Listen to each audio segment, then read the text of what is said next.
Talking extraordinary stories, when father of two, Ben Folds, was told that he needed an organ transplant, his family, including his mum, dad and brother, were ruled out by the medics. But in a twist of fate, it was his long-term girlfriend and childhood sweetheart that was found to be the ideal donor, wasn't it? Yeah, and she was more than happy to come to his rescue. So the couple now have medical proof that they really are the perfect match. And I'm delighted to say they're here with us. Jade Crawford and Ben Folds, their two daughters, Phoebe and Molly, as well. Welcome to you all. No, there you are, on telly. There's you, Molly. How exciting. And, I mean, what a lovely story that you were able to do this. How has it changed your life, then? It's just like getting old Ben back before he was ill, even though we didn't know how ill he was. It was nice to just get back the Ben I met. I'd missed him but not realised. It was really strange. It's extraordinary, Ben, isn't it, that it was Jade that was the perfect match rather than your brother or your mum and dad who were genetically the same as you. Yeah, it's unbelievable, really. And the fact that she'd done it. Oh. Yeah. And it was a big operation to go through as well, wasn't it? Yeah, it's huge. How long were you in hospital? I was in for 5 days. Ben was in for 10 days from admittance to leaving, which is still earlier than they expect you to do anyway. But it's the recovery. The recovery is so good now. They're so good at what they do at Coventry Walsgrave. The team, fabulous. It's all laparoscopic. Fabulous Make it very team. easy. I imagine it must have been a concern, though, because the two of you going in to have very serious surgery, and of course you've got your two beautiful girls as well. Yeah. How nervous were you when you went in? Very, I think, because you worried about not coming out together, you know, little things like that. But his mum had him for us, which we're so grateful of. Because I think things like that, without my gran looking after us coming out, we wouldn't have been able to manage. It's like a big team that we've had to pull together to make sure it works for everybody. And how's life changed for you since you've had the new kidney? Massively. We play loads of football, don't we? He can't even score a goal. And you can't even score a goal.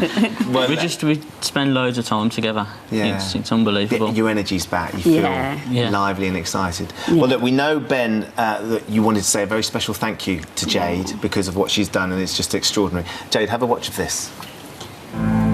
Jade is the most selfless person.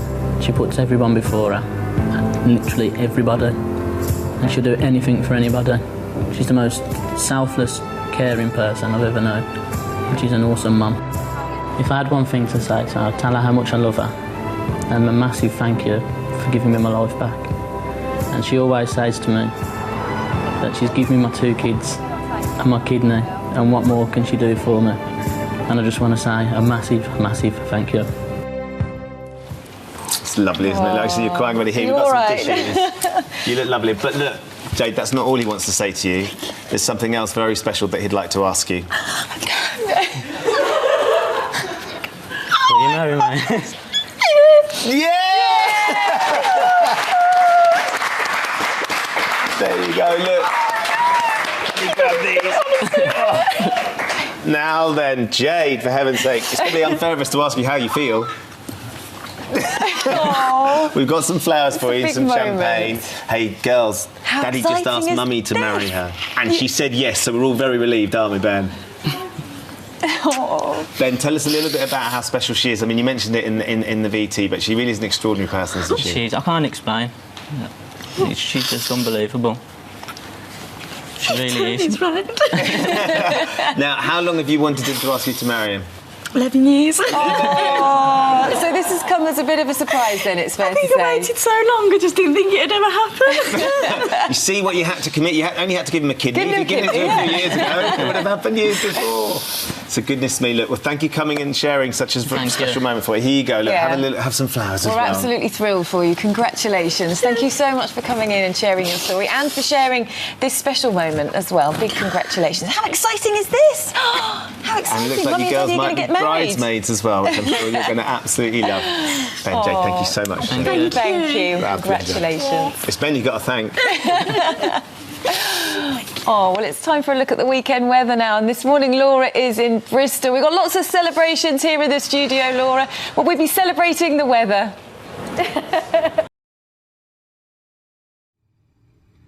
Hi, R.A. Pomensky here from HappyWife.com. I want to share with you 5 tips for creating a tremendously powerful commitment to making a marriage great. Now, we all know that marriage, the definition of marriage, is a lifetime commitment to constantly share with your spouse emotional intimacy. It's a lifetime commitment. And we know, you see, 1 in 3, 1 in 2 marriages are ending up in divorce. People are not making that commitment. It's kind of crazy when you think about it. You know, 1 in 2, 1 in 3 marriages end up in a divorce. And you pick the person. You pick the person you're going to marry. And it's still 1 in 2 ends up in a divorce. You would think it'd be the other way around with children. You know, we have our kids. And we don't get divorced to our children, but we don't know what we're going to get. We don't know what's going to pop out. We don't know who's going to show up.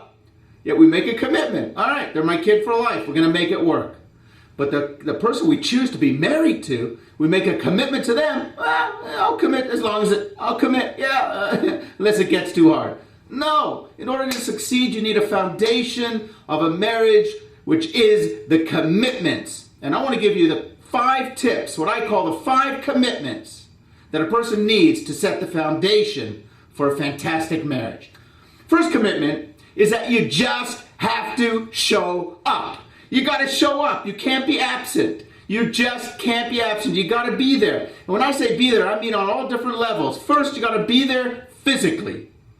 You can't be an absentee spouse. Can't call in and say, hey, how's it going? Yeah, I know I haven't seen you very often, but no, you got to show up. You got to get home. You got to be with your spouse. You actually have to show up physically. You got to make that commitment. Be there every day. You got to show up.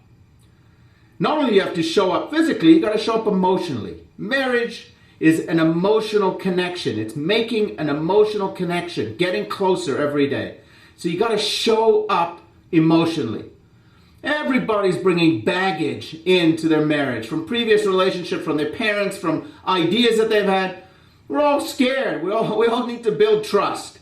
And building trust means you show up emotionally, you open yourself up to the spouse, you make the commitment, you're not going to run, you're not going to hide, you're going to open yourself up emotionally.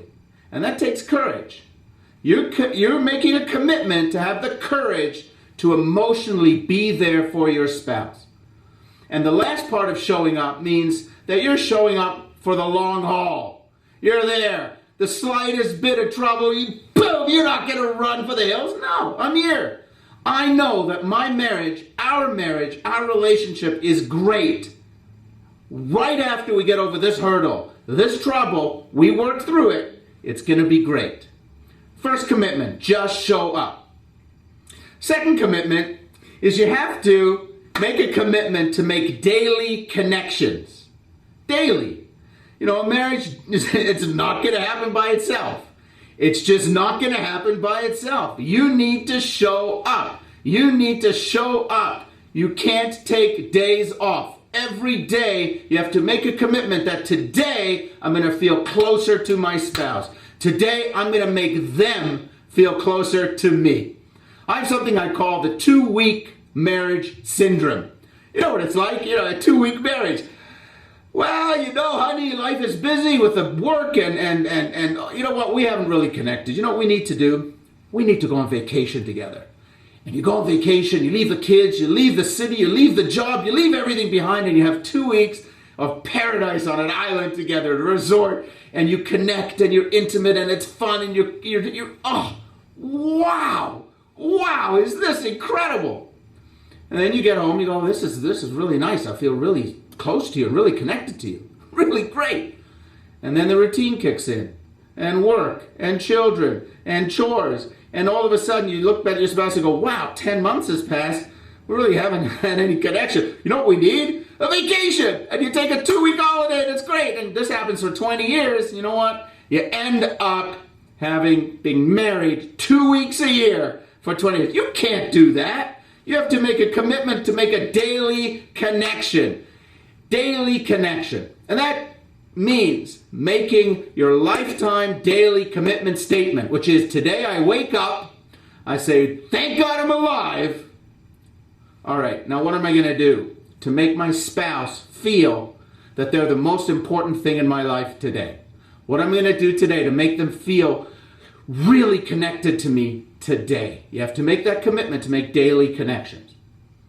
The third commitment is what I call you, both of you, both spouse, husband and wife, have to take full responsibility for the relationship. You have to be committed to take full responsibility. You've heard that marriage is a 50-50 partnership, right? Well, don't believe that. That's not true. It's destructive. Marriage is not a 50-50 partnership. You know, because if it's a 50-50 partnership, it's just going to lead to resentments. Because resentments are all about unrealized expectations.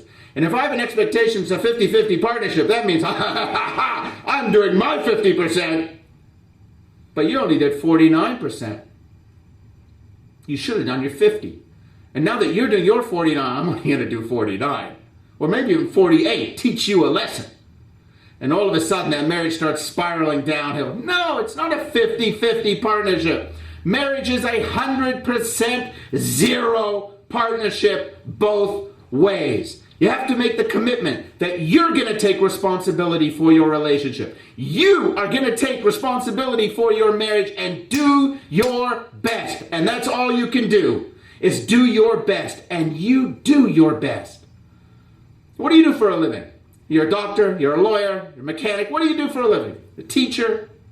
What did you do to become great at your field? What did you do? Well, you had to go to school, 12 years, and then to university for 4 years, and then a specialist for 3 years and 5 years, and you're in school. And now, while you're in school, in your work, you're constantly going to seminars, you're learning about it, you're on the internet, you're getting textbooks, you're constantly doing, furthering your education, and no wonder you're great. Well, what are you doing for your marriage to make sure you're doing that the best you can? Are you learning about it? Are you a connoisseur of your spouse and of marriage?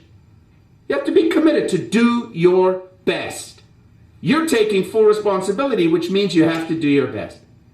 The fourth commitment is that you have to be in charge of your own well-being. There's marriage work, and then there's my work. I can't make you, my spouse, responsible for my inner work, my sense of inner peace, my sense of well-being, my inner health. That's my responsibility. That's not your responsibility. If you're in a relationship and you have a toxic mind, you haven't worked through your personal issues. It's kind of like a person who lives in a toxic dump, that the ground is seeping with this toxic waste. And he goes to his doctor, he says, I just don't feel good. I'm not feeling great. The doctor says, well, you know what you need to do? You need to diet. You need to exercise. You need to meditate. You got to do deep breathing. Well, you can do all of that stuff, but as long as you're living in this toxic wasteland, all that stuff's irrelevant, because you're still going to be unhealthy. You're still seeping in, all the toxins just seeping into you from all over. Well, that's what it's like when you don't take control of your own mental well-being in a relationship. You can do all the right things, but if it's unhealthy in there, if it's stressful in there, your relationship is going to reflect that. But that's not your spouse's work. That's your commitment to do your own inner work, your own personal growth. That's your responsibility. And you need to make that commitment to your spouse, that I will do my work. They will do their work. I will do my work. And the beautiful thing about it is that marriage is set up in such a way that marriage itself is personal growth. We don't need personal growth to be good at marriage.